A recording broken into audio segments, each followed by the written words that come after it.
त्याच्यामध्ये आत्मा जसा आनंद आहे,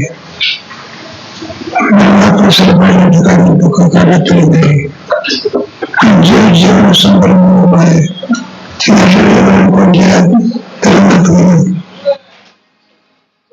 चौथ्या तरंगामध्ये, आता पाचव्या तरंगामध्ये अद्वैत सिद्ध करायला आहे. तेव्हा जीवाला मी ब्रह्म आहे असं ज्ञान झाल्याशिवाय संसाराच्या दुःखाची निवृत्ती होऊ शकत नाही. तेव्हा मी ब्रह्म आहे असं चौथ्या अध्यायामध्ये काय केलं, ज्ञान केलं, तेव्हा ब्रह्माचा प्रत्यक्ष होऊ शकत नाही. पूर्वपक्ष शरीराचं ज्ञान म्हणजे ब्रह्माचं ज्ञान आहे, शरीर ब्रह्मरूप होऊ शकत नाही. मग ब्रह्मरूपता का म्हटले शरीराला? चार प्रकार सांगितले. कोणते चार प्रकार आहे? हे पण देवाधिकाची शरीर पाप पुण्याच्या अधीन नाही, माणसाची शरीर पाप पुण्याच्या काय अधीन आहे. दुसरा प्रश्न कोणता आहे सांगायला लागेल. चुकलं तर चुकलं.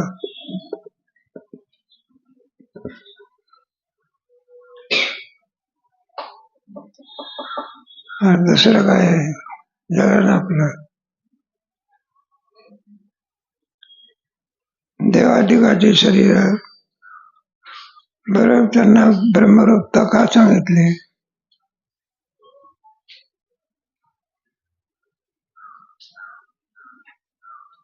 नाही सांगता येत.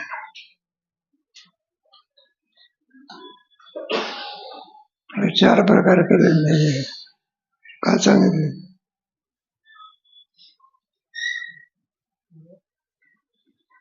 जीवाचे शरीर हे पाप पुण्याच्या काय आणखी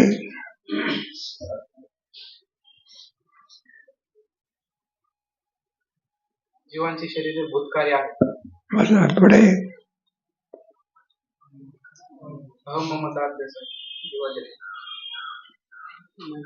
देवाधिकाच्या ठिकाणी अहम ममचा काय नाही, आणि जीवाच्या ठिकाणी अहम ममतेचा काय. म्हणतो अहम ममतेचा अध्यास निवृत्त करण्याकरता कोणाकडे जावं लागतं? गुरुकडे. त्याच्यात आहे ना समजा, तुम्ही घरी गेल्यानंतर तुला विचारसागर बसून चिंतन करायचं. म्हणून देवाधिकाची शरीर ही ब्रह्मरूप आहे हे सांगण्याचा अर्थ नसून शरीरच ब्रह्म आहे सांगण्याचा अर्थ नाही. चौथा तरंग संपला, जीव ब्रह्म ऐक्य सांगून पुढे पाचव्या तरंगामध्ये ब्रह्माचं वर्णन केलं आहे. कुठे जायचं असतं आपल्याला तर अगोदर त्याचं ज्ञान असावं लागलं. तेव्हा ब्रह्म हे कसं आहे काल होऊन गेलं की आपलं ब्रह्म हे असंग स्वरूपाचं आहे, निर्विकार आहे, सद्रूप चिद्रूप आनंद स्वरूप आहे आणि अद्वितीय प्रकारचं आहे. त्या अद्वितीय त्याच्यावर शंका घेतली आणि ती शंका कोणती आहे? बरोबर त्या तत्वदृष्टीला चौथ्या तरंगामध्ये ज्ञान झालं तेव्हा अद्वैत ब्रह्म साक्षात करून तो मुक्त झाला. तेव्हा अद्वैत ब्रह्म साक्षात्कार म्हटल्यानंतर गुरु, दुसरा वेद आणि तिसरं ब्रह्म. अद्वैत कुठे राहिला? अद्वैताची सिद्धी होती. द्वैताची सिद्धी झाल्यानंतर बरं का मिथ्या गुरु ठरेल ना. मिथ्या गुरुच्या उपदेशाने सत्य संसाराची निवृत्ती कशी? आणि जर होत असेल तर मृगजळाने काय केली पाहिजे? तहान गेली पाहिजे. शंका. त्याचं उत्तर त्याच्यामध्ये काय सांगायचं आहे? सत्ताभेद आहे. समान सत्तेमध्ये साधक वादक व्यवहार होतो, विषम सत्तेमध्ये साधक वादक व्यवहार होत नाही. तुम्ही ऐकतो ना राम जन्माचं, कृष्ण जन्माचं वगैरे कीर्तन, त्याच्यामध्ये परमात्म्याला परमार्थ सत्यामधून आणि व्यावहारिक सत्य द्यावं लागतं. त्यालाच म्हणतात राम जन्म, कृष्ण जन्म, काय दत्त जन्म वगैरे आदी करून हनुमान जन्म वगैरे. मग समान सत्तेमध्ये साधक बाधक व्यवहार वगैरे. त्या विषम सत्ता आहे. मृगजळाची सत्ता कोणती आहे? प्रातिभासिक. ताहण्याची सत्ता आहे व्यवहारिक. सत्ता वेद असल्यामुळे बरं का विसंगत प्रमाणे समजा त्याच्याकरता समान सत्ता असायला त्याच्याकरता एक उदाहरण म्हणून द्वैत हे दुःखाला कारणीभूत आहे, सुखाला कारणीभूत नाही. द्वैताचं निराकरण योग वशिष्ठामध्ये वशिष्ठ ऋषीने केलेलं आहे. वेदामध्ये सुद्धा द्वैताचं निराकरण केलेलं आहे. मृत्यूसे मृत्युमाप्नोति येणाराही पश्यति. पुन्हा आणखी दृष्टांत देऊन सांगितलं नाही का. एखाद्या बैलाने शेतकऱ्याला पाहिलं म्हणजे त्याला दुःख होतं. त्याप्रमाणे द्वैत माणसाला पाहिल्यानंतर दुःख होत असते. जेव्हा दुःखाची कल्पना झाली तरी सुद्धा दुःखाची स्थिती अंगावर बांधते. याच्याकरता काल गोष्ट सांगितली, भरतीची गोष्ट सांगितली आहे ना, भरपूर लांबल्याचं सांगितली. आता तुम्ही घरी वाचलेली आहे, धरून झालाय का नाही का? वाचा का नका वाचू, आपण धरून जा. समान सत्तेमध्ये साधक बाधक व्यवहार होतो. तेव्हा परमार्थामध्ये अद्वैत तत्वज्ञानामध्ये बरं का मिथ्या पदार्थामध्ये दोन सत्ता मानण्याचं कारण काय याच्याकरता एक दृष्टांत देऊन एका राजाची कथा सांगितली. एक राजा होता, पण त्याला स्वप्न पडलं. त्या स्वप्नामध्ये राजा भिकारी झाला आणि पुढे तो भीक मागण्याकरता गेला. बरं का भीक मागण्याकरता गेल्यानंतर ज्याच्याकडे भीक मागायची त्याच्याकडे कुत्र होतं आणि ते कुत्रे साधन होतं, इबलीस होता नाही का. श्रीमंताच्या घरी असते ना, भेटण्याच्या पूर्वी सांगावं लागते तुमचं कुत्र काय करा, हा बरा नाही तर म्हणला ते कुत्र चावलं. इथं तुमच्या याच्यामध्ये कोली चावली आहे, कुत्र घ्या का कोणी काय घ्या. मग त्याला जखम झाली. कोणाला? राजाला. ही गोष्ट कुठली आहे? स्वप्नातली. पुढे महत्वाचं ते दुःख धार लागली रक्ताची. कोणाच्या तरी दवाखान्यामध्ये गेला. तेव्हा सांगितलं म्हटलं असं असं आहे, मला काही मलमपट्टी करा. तर म्हटलं फुकट असते का, पैसा पाहिजे. राजाजवळ काय भिकारी मान. कोणत्या सत्तेमधला?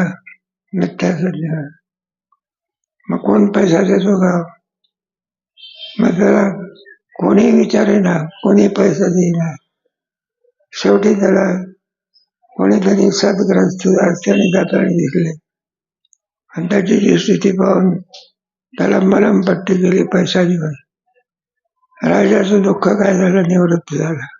ही सगळी घटना कुठली आहे? राजा कोण? मिथ्या. महाराज कोत्र चावलं ते सुद्धा कसं आहे,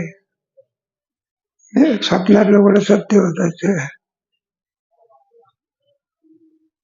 मग आता राजा हे स्वप्नातलं दुःखही स्वप्नातलं औषधी आणि ज्याने तो निवृत्त केला तोही सुद्धा औषधला स्वप्नातला.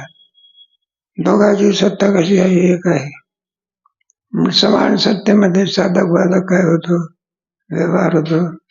विषम सत्तेमध्ये साधक बाधक व्यवहार होत नाही.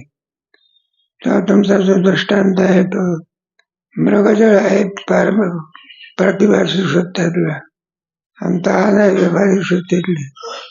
सत्ता वेद असल्यामुळे बरं का निवृत्तीचा व्यवहार होऊ शकत नाही. तेव्हा त्या राजाची गोष्ट वगैरे आलेली आहे. वाचा. वेद सद्गुरूंना पारमार्थिक दृष्ट्या मिथ्यात्व. आता ब्रह्माच्या अद्वितीयत्व सिद्धीबद्दल वेद सद्गुरू सत्य आहेत किंवा मिथ्या आहेत याचे समाधान सांगतो. आता सद्गुरू सत्य आहे का मिथ्या आहे? द्वैत म्हटल्यानंतर सद्गुरू मिथ्या झाले ना, नाही का? अद्वैतच आहे म्हटल्यानंतर सद्गुरू म्हणा, संसार म्हणा, हा सगळा आपोआप काय झाला? अधिक माहिती नको तुम्हाला, कारण हे सगळं अविद्याकारी आहे. वरचे ग्रंथ झाले म्हणजे मग तुम्हाला समजेल. विचारसागर झाला चांगला म्हणजे वरचे ग्रंथ सोडवायला फार सोपे जातात ना. तर वेदांत शास्त्र आहे, फक्त ब्रह्मच तेवढं सत्य बाकी व्यतिरिक्त सर्व कसं आहे. ब्रह्म सत्य म्हणजे जगत आणि जीव नसून ब्रह्म, जीव ब्रह्म ना बरं. नंतर मिथ्या गुरुपासून मिथ्या संसाराची निवृत्ती कशी होते याच्याकरता एक राजाचा दृष्टांत वाचा. पारमार्थिक दृष्ट्या वेद सद्गुरू मिथ्या आहेत. त्यांना व्यावहारिक सत्यत्व असेल तरी ज्या अर्थी सर्व व्यवहार अविद्या कार्य मिथ्या आहे. सगळा व्यवहार काय आहे? एक परमात्मा सध्या संतात व्यतिरिक्त सर्व सत्य नसून काय आहे? सत्य मिथ्या आहे ना, त्याचं वर्णन पुढे तुमच्या 6व्या तरंगामध्ये सुंदर केली नाही. स्वप्न सुद्धा मिथ्या आणि व्यवहार सुद्धा मिथ्या आहे. तेव्हा मिथ्यात्वाची लक्षणं वगैरे पुढे तुमच्या 6व्या तरंगामध्ये पुढे. त्या अर्थी त्या मिथ्य व्यवहारातील वेद सद्गुरूही मिथ्याच आहेत. आता वेद सद्गुरू मिथ्या मानले तर त्या मिथ्या वेद सद्गुरूंच्या उपदेशाने संसार कसा निवृत्त होईल? जर तुमच्या म्हणण्याप्रमाणे सद्गुरू जर मिथ्या झाले तर मिथ्या पदार्थाच्या योगाने कुठे संसार निवृत्त होतो का? आहे का? मिथ्या आहे ना. बोलाजाची कडेन बोलाजाची बात. कोणीतरी संन्यासी भिक्षा मागण्याकरता एखाद्या धनिक माणसाकडे आला. धनिक मनुष्य म्हणायला लागला, मला भिक्षा कशाला देत, आमच्या घरी जेवा करायची.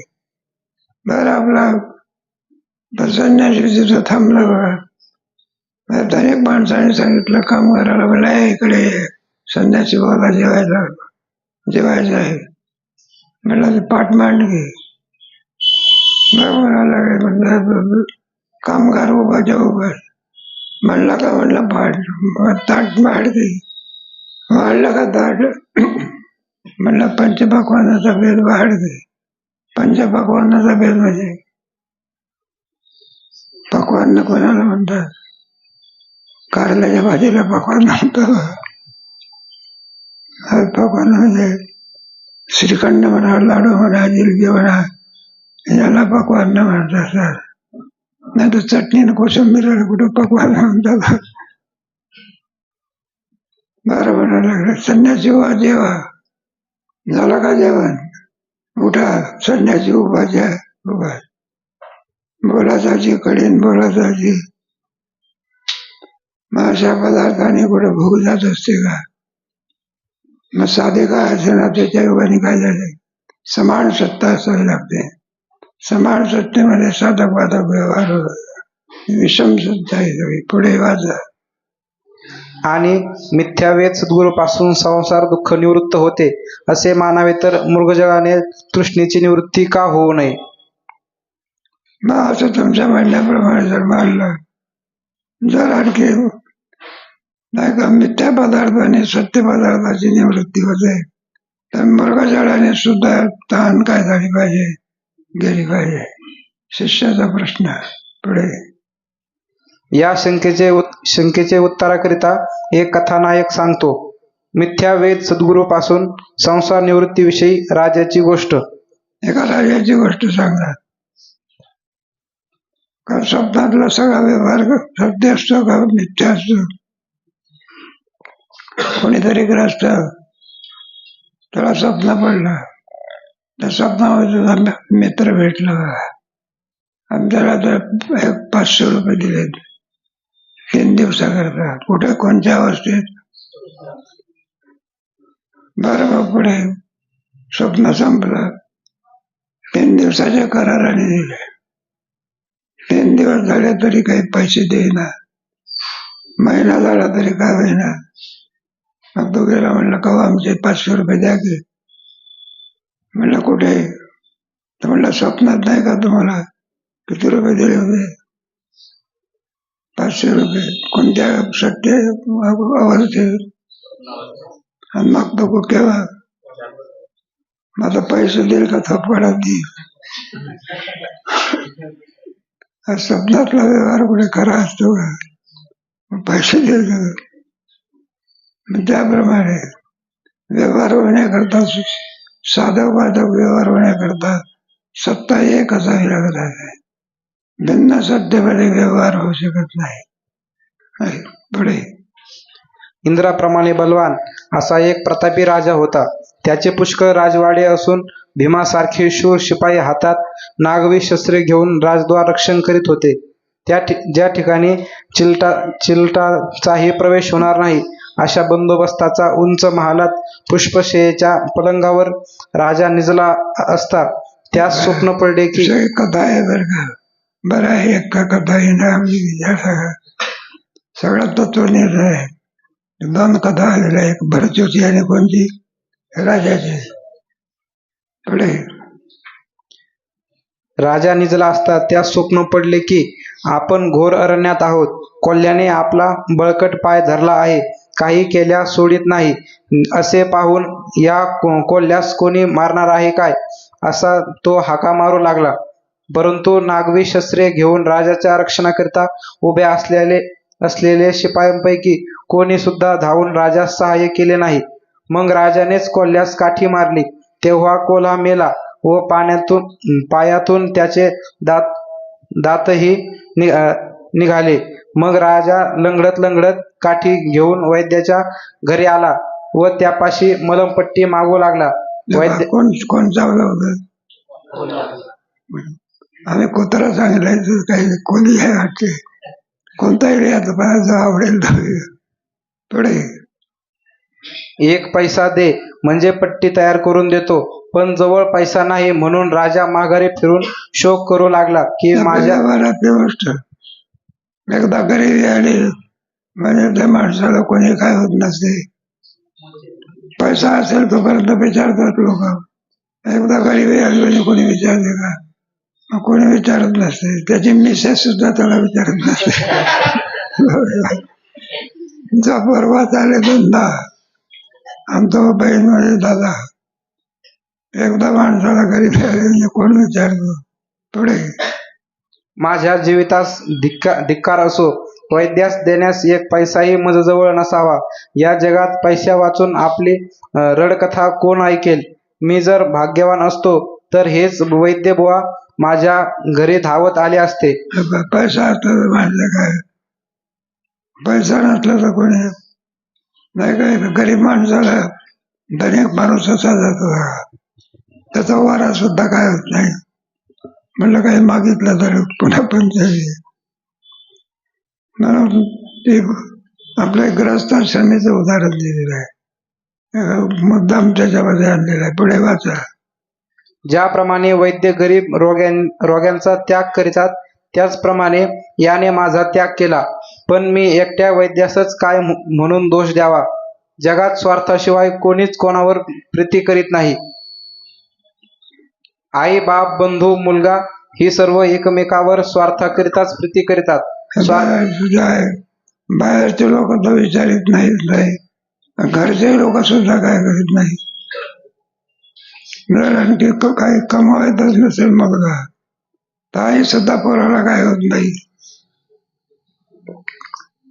एखाद्या आणखी मुलगा जर काही धंदा करत नाही, उद्योग करत नाही, काही करीत नाही आणि फुकटचं खायला पाहतो, बाप म्हणत असं धंदा करायचा असला तर बरं आहे, पैसा कमावणार तर तुला खायला दे. पैसा जर कमावणार नाही तर म्हटलं जा कोणीकडे. हे काय हो आळंदी आहे का ज्याला रामबाबाच्या तिथं जमतो का? म्हणजे शोभा देते का? नाही का, शोभा देत नाही. माणसामध्ये पैसा कमवण्याची शक्ती आहे बरं का. त्या मनुष्याच्या शक्तीचा उपयोग करून घेत नाही. एक मनुष्य लाख रुपये पगार कमावतोय, एक मनुष्य 500 रुपयाने कमावतो. म्हणजे त्या ठिकाणी लाख रुपये पगार कमवण्याची शक्ती आली करून ज्ञान आहे. जसं जसं ज्ञान माणसाला मिळेल तसं त्याचा वरचा काय वैभव आहे. एखाद्या आणखी मेडिकल मधला जर शिक्षक व्हायचा असेल तर 2-2 लाख रुपये काय असे पगार आहे. मग माणसामध्ये शक्ती आहे पण त्या शक्तीचा काय करीत नाही, उपयोग करीत नाही. जेव्हा हे सकळ सिद्ध आहे मग त्या शक्तीचा काय केलं पाहिजे, उपयोग. नाहीतर पुढे काय होतं, तो वय निघून गेल्यानंतर मग कोणी विचारत असतो काय, एखादा मनुष्य म्हणाला का 100 वर्षाचं वय आहे, का म्हणला गीता फार चांगली आहे, मला आता पाठ करून टाकू, पण वय किती आहे. आता नातवाला विचारतो तुझं नाव काय आहे, काय तो सांगतो बाळू. 3 नावे सांगूनही सुद्धा म्हाताऱ्याच्या डोक्यामध्ये काय होत नाही. आणि आता काय म्हणतो 700 श्लोकाची गीता काय करू, आता जमतं का जमत नसतं. म्हणून मनुष्यामध्ये सर्व ज्ञान प्राप्त करून घेण्याची शक्ती भगवंताने आणि दिलेली आहे. जेव्हा त्याचा आपण बालवयामध्ये त्याचा उपयोग करून घेतला पाहिजे.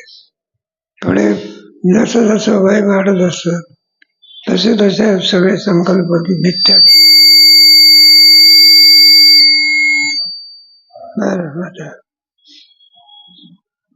स्वार्थ नसला तर कोणी कोणास डुकून सुद्धा पाहत नाही. काय चमत्कार सांगावा, ज्याचा घटकाभर वियोग सहन होत नाही, झाला असता तर दुःख होते. असा कोणी प्रिय बहुत दिवसांनी भेटला तर त्यास आलिंगन देण्याकरिता धावतात. त्यासच पुढे दुर्दैवाने गलित कुष्ठ होऊन बोटे झडली आणि तोंड विद्रूप झाले तर हा पापी अजून का मरत नाही म्हणून त्याचे मरणाबद्दल तेच नवस करण्यास तयार होतात. हा पापी का मरत नाही असं कोण म्हणते. अरे हा पापी का मरत नाही असं कोण म्हणते. आई म्हणते का, मग कोण म्हणते, त्याची मिसेस म्हणते. नवऱ्याला तर नवरा म्हणण्याकरता काय नाही, तयार नाही. जोपर्यंत चांगला होता, पैसा होता, तोपर्यंत लोक विचारतात, बाई विचारते. आणि एरवी विचारत असते का पुढे. ज्या स्त्रीला पती फार प्रिय असतो व त्यास नेहमी आलिंगन देऊन बसावेसे वाटते, ती स्त्री नाकास पदर लावून त्याच्या अंगावरचा वारा चुकविते. ज्या आईबापांनी त्यास अंगा खांद्यावर खेळविले, जे बंधू प्रीतीने आलिंगन देत होते, तेच त्याच्याशी पडद्याचा आडून व्यवहार करतात. एकदा गरीब झाला म्हणजे मग लोक जवळ जास्त म्हणजे गावामध्ये जास्त दुःख कोणतं आहे नाही सांगता येत. गरिबीचं दुःख आहे. गरिबीचं दुःख पोराची इच्छा पूर्ण करता येत. चांगला हुशार पोरगा असला तरी सुद्धा मोठ्या कॉलेजमध्ये जायचं झालं फी द्यावी लागते.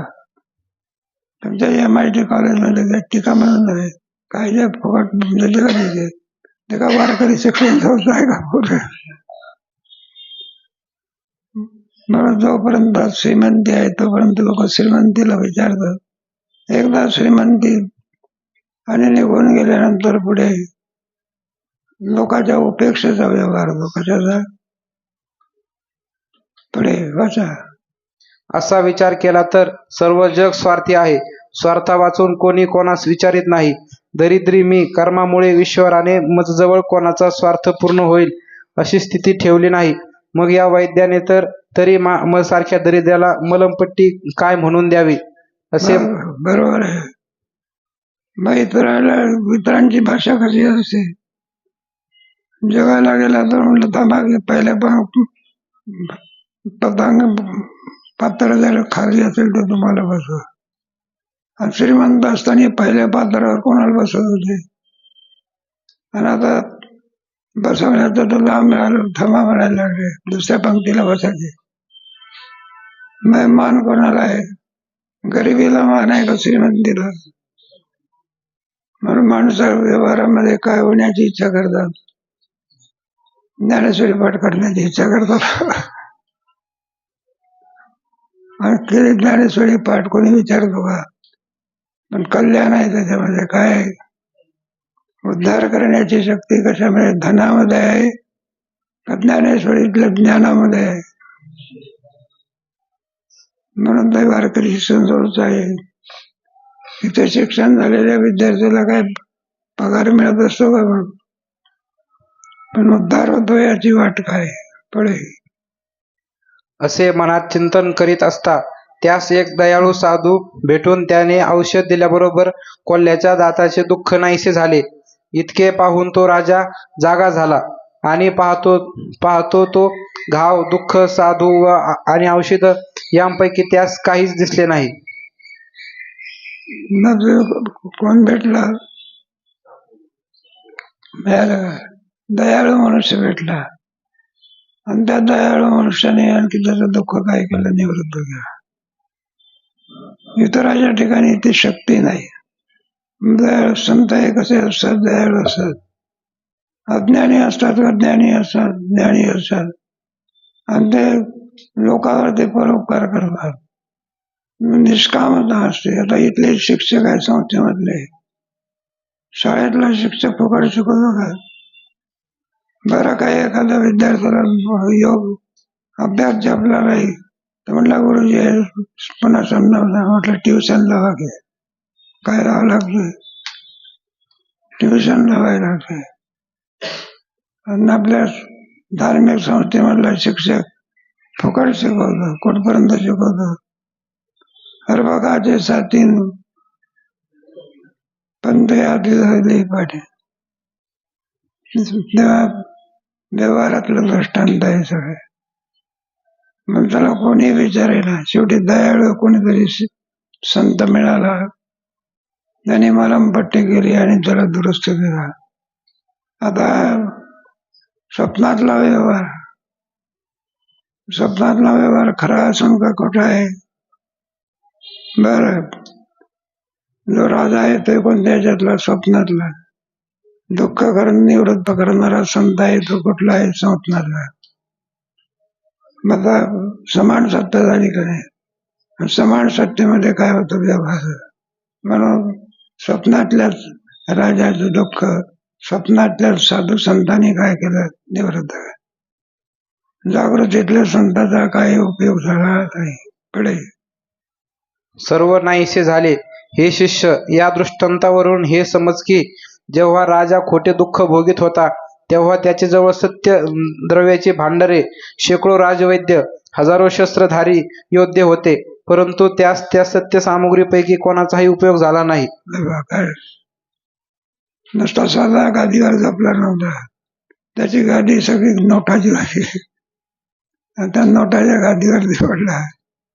पण जागृतीतल्या पदार्थाचा, पैशाचा, स्वप्नातल्या दुःखाशी काही व्यवहार होऊ शकला नाही. तात्पर्य काय निघालं? समान सत्तेमध्ये साधक बाधक काय होतो? व्यवहार होतो. हे सर एवढ्या करता ही राजाची काय सांगितली गोष्ट आहे. कारण समान सत्ता आहे ना. दुःख आहे कोणाला आहे? स्वप्नामधल्या राजाला. स्वप्नाची नाही का? राजा आहे सुद्धा मिथ्या. बरं झाला जखम झाली. जखम आहे कशी आहे? मिथ्या. आणि औषध देणारा आणि तिला जखम निवृत्त करणारा दयाळू पुरुष कोण आहे? मिथ्या. मग मिथ्या पदार्थाची निवृत्ती मिथ्या पदार्थाने होते. समान सत्तेमध्ये वाजूबाधा काय होतो? व्यवहार. म्हणतात देवाला सुद्धा दुःख निवृत्त करण्याकरता नाही का परमार्थिक सत्य दुनियावर लागतं.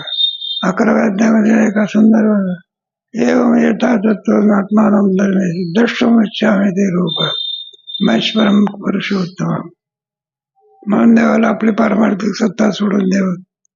भक्ताचं दुःख निवृत्त करण्याकरता भक्त ज्या सत्तेत आहे त्या सत्तेत यावं लागलं.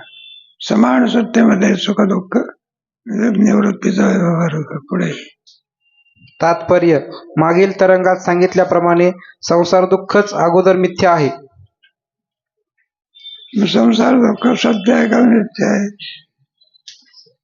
नाही सांगते. तो चौथ्या तरंगामध्ये कळला. ख्याती प्रकरणाच्या द्वारा सांगितलेलं. आत्मस्वरूपाच्या ठिकाणी दुःख हे कागदही नाही, वास्तव्याची वाट काय.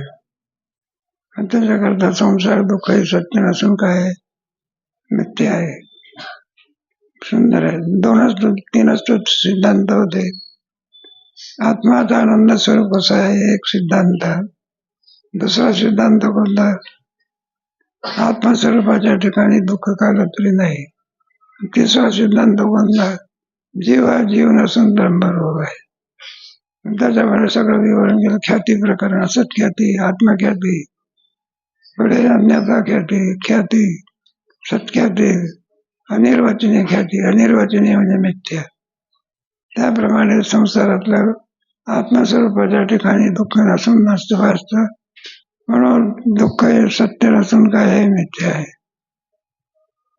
तर मला गोष्ट सांगितली होती, पण चांगली लागू आहे बरं. ते पंढरपूरला काय असतं, हे काहीतरी कृष्ण जन्म म्हणा किंवा काही म्हणा, ती कार्टी काय करत असतात, कागदाचा साफ करत होता. आता साप काय करायचं, त्याला स्प्रिंग वगैरे लावायचं. आता असं चालताना दिसतं.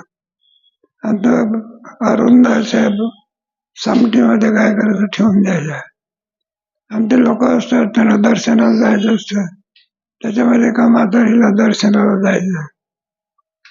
आणि बरोबर ते कार्टी काय करतात, ते समोर असा साप असतो ना, असं म्हातारीचं कुठं लागते, आजी आजी काय जवळ साप आहे काय. म्हातारीने साप पाहता बरोबर बेशुद्धच पडते बघा, अजून चावलेला. माझा त्या कार्ट्याला असं वाटते म्हातारी मेली नसला. ते म्हातारी डोळे फिरवायला लागते, हाका मारल्या तर होही म्हणत नाही, काहीच म्हणत नाही. मग त्या कार्ट्याला वाटते म्हातारी काय होत्या संपत आहे.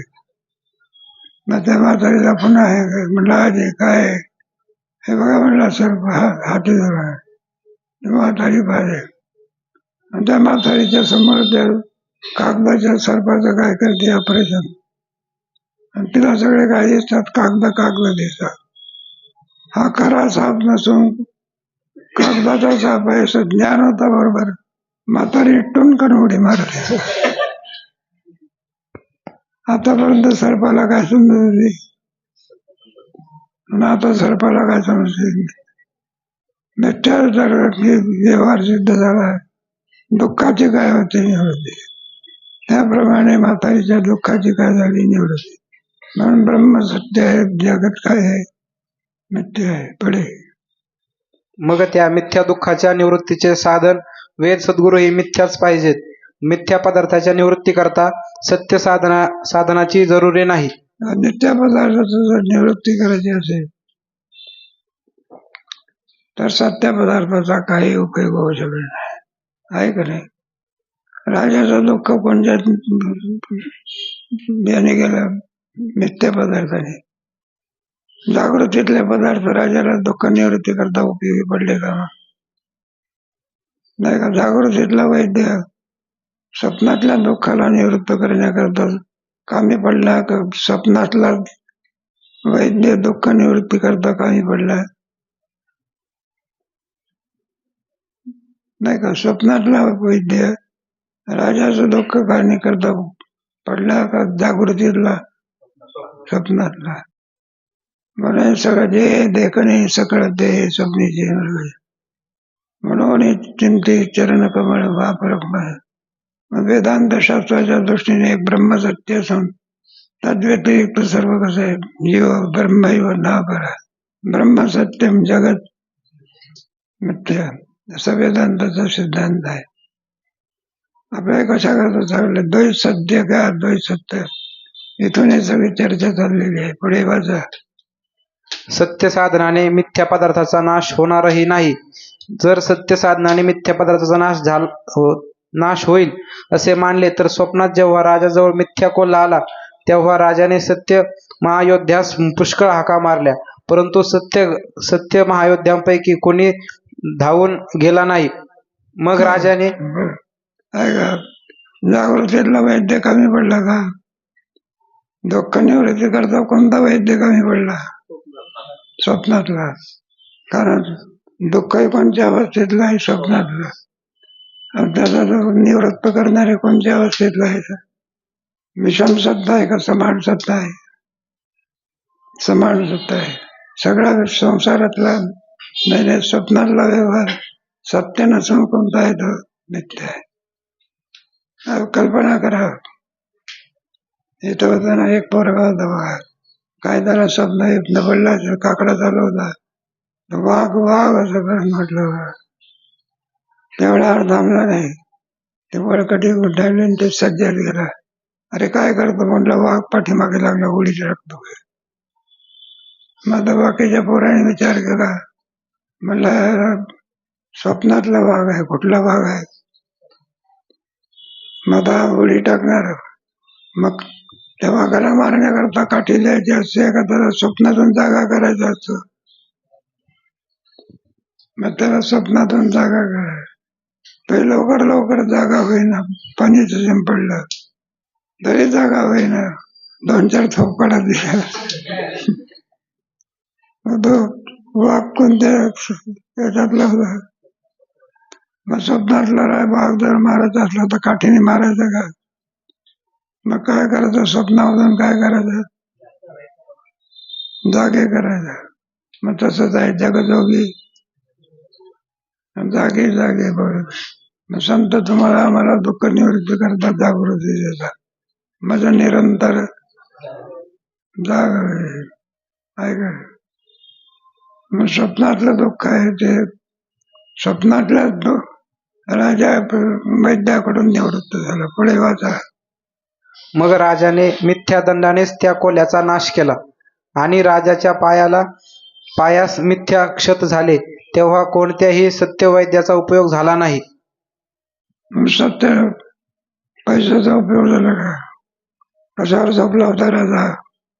गादीवर का? स्वप्न मुठाच्या गादीवर.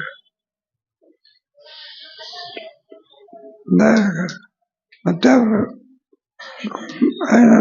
जागृतीतल्या पैशाचा का उपयोग झाला नाही?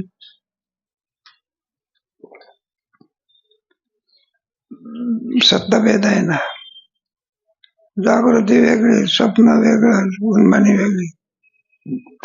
ऐकले पुढे सांगू तुम्हाला. 6व्या तरंगामध्ये याचा अधिक विचार केला आहे. जागृती कशाला म्हणायचं, स्वप्न कशाला म्हणायचं, उन्मानी कशाला म्हणायचं, तुर्या कशाला म्हणायचं, समाधी कशाला म्हणायचं. म्हटलं आहे डोक्यावरून चाललं आणि पुन्हा आता मग नंतर सांगतो. पुढे वाचा. राजाजवळ वैद्यास देण्यास 1 पैसाही नव्हता. तेव्हा उशाशी सत्यद्रव्याची भांडारे होती, परंतु त्यापैकी 1 पैशाचाही उपयोग झाला नाही. कारण स्वतः भेद आहे ना. दुःख कोणत्या सत्यातलं होतं? राजा नाही का? जागृतीतल्या पदार्थाचा काय उपयोग होतो का? मग जागृतीतला राजा नोटावर झोपला होता. सत्ता भेद आहे ना. स्वप्नामध्ये राजा जर कवडी सुद्धा होती, भीक मागत होता, काय मागत होता. जागृतीमध्ये भिकारी आहे का राजा आहे? आणि स्वप्नामध्ये कोण आहे? भिकारी. सत्ता वेगळा, स्वप्नाची सत्ता वेगळी आणि जागृतीची सत्ता वेगळी. पुढे एकंदरीत वरील सत्य पदार्थ मिथ्या दुःखाच्या निवृत्तीस निरुपयोगी झाले. सत्य पदार्थ हा मिथ्या पदार्थाच्या उपयोगाला काही उपयोग नाही. असाच कोणी पोरगा आपला विचारसागराचा पाठ सुटला, सत्यात ऐकले त्यांनी, आणि तो निघाला. एक ग्रस्त धावत चाललेला होता. त्याला विचारलं, म्हणलं हे कुठे चालला? म्हणलं काठी आणायची. म्हणलं काठी कशा करता आणायची? म्हणलं साप निघालाय, त्याला मारण्याकरता काय पाहिजे? मग चला म्हणायला लागले. चाललंय तर सर्प कुठं बिळात फिरत होता. मग याने सांगितलं, म्हणलं बारीक दोरी आहे का? ते लोक म्हणायला लागले, दोरी कशा करता मागतो? काठी मागण्याच्या ऐवजी. म्हणलं काही लोकांनी सांगितलं तुम्हाला काय करायचं आहे, आगाऊपणा कशाला करता? त्याला दोरी पाहिजे तर काय? तो म्हणला सर्प धरून सर्पाला काय करत असेल? बांधत असेल. मग त्याला विचारलं, म्हणला का दोरी कशा करता पाहिजे? म्हणा दोरीचं ज्ञान आणि सर्पाची काय होते? दोरी हलवली कशी?